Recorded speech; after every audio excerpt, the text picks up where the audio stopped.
passer le cap avec les supporters en folie et que les coureurs partent dans la nuit noire alors que juste avant tu avais les fumigènes et la musique à donf, t'as l'impression que tu es en boîte de nuit et tu franchis juste le petit versant là et t'es seul au milieu de nulle part. C'est une manière de découvrir la nature d'une manière un peu sportive, avec tout le monde là en train de crier et aussi d'une manière hyper calme où on voit les étoiles et on n'entend rien. On est à Notre-Dame-de-la-Gorge, juste au pied de la côte. On a l'impression d'être au Tour de France, en même temps au Stade de France. Ah, moi, ce que j'ai adoré, c'est qu'ils arrivent là, ils doivent se dire, mais c'est quoi ce délire? Et ils ont tous un grand sourire sur leur tête là. Excellent. Oh, trop bien. T'as 300 mètres de boîte de nuit, et après tu pars en enfer.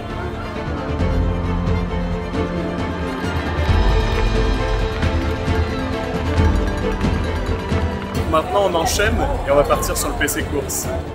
Je pense qu'on ne se rend pas compte de l'intensité qu'une telle course représente. Il faut surtout pas banaliser ça parce que c'est pas rien, quoi. C'est vraiment une prouesse exceptionnelle. C'est du vrai travail en fait.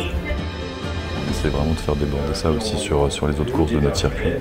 Mais c'est quelque chose duquel on est vraiment fiers et qu'on a mis 20 ans à perfectionner.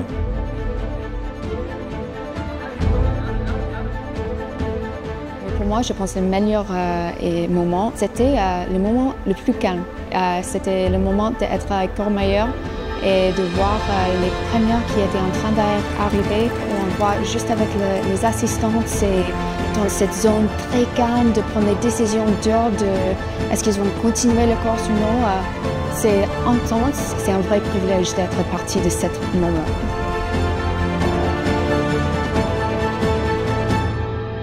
Là, on est un peu perturbé parce que le classement qui était annoncé n'est pas celui qu'on voit là.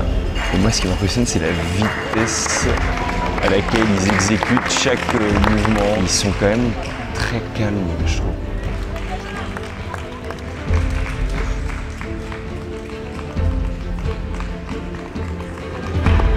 Il est resté littéralement 1 minute. Un ravito personnel, on sait à peu près qu'est-ce qu'on mange. Ici sur place, on ne mange pas beaucoup, on change juste ça pour prendre des choses qu'on doit prendre et qu'on ne doit pas. Quand on arrive à Courmayeur, l'ambiance devient beaucoup plus feutrée. Parce que là, en fait, les coureurs vont avoir besoin d'être dans une bulle. Puis surtout, ils sont dans le dur. Quand on les voit comme ça, on a juste l'impression, voilà, ils font le tour, c'est facile, bon, ils boitent un petit peu. Mais on ne se voit pas qu'en fait, derrière, c'est de la préparation. Et là, on a pu voir cette préparation-là.